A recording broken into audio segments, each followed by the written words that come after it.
Sebuah video keributan supporter bola dalam pertandingan sepak bola antar kampung di lapangan Rembosa, Desa Parigi Mekar, Kecamatan Ciseng, Kabupaten Bogor viral di media sosial. Dalam video terlihat massa yang cukup banyak terlibat kericuhan di area lapangan. Akibatnya, area lapangan yang berupa tanah pasir pun langsung diselimuti kepulan debu. Kapolsek Parung, Kompol Sularso mengatakan, peristiwa dalam video viral tersebut terjadi pada 10 September 2023 kemarin dalam bagian acara perlombaan HUT Republik Indonesia. Sejumlah petugas dari Babin Kamtibnas, Babinsa, Satpol PP serta panitia pertandingan berupaya melerai keributan tersebut sampai situasi berangsur kondusif.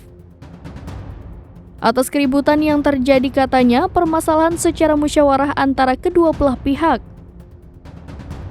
Kata Kapolsek, Kepala Desa Parigi Mekar pun telah memutuskan untuk menghentikan pertandingan sepak bola serta memutuskan juara bersama dalam turnamen tersebut.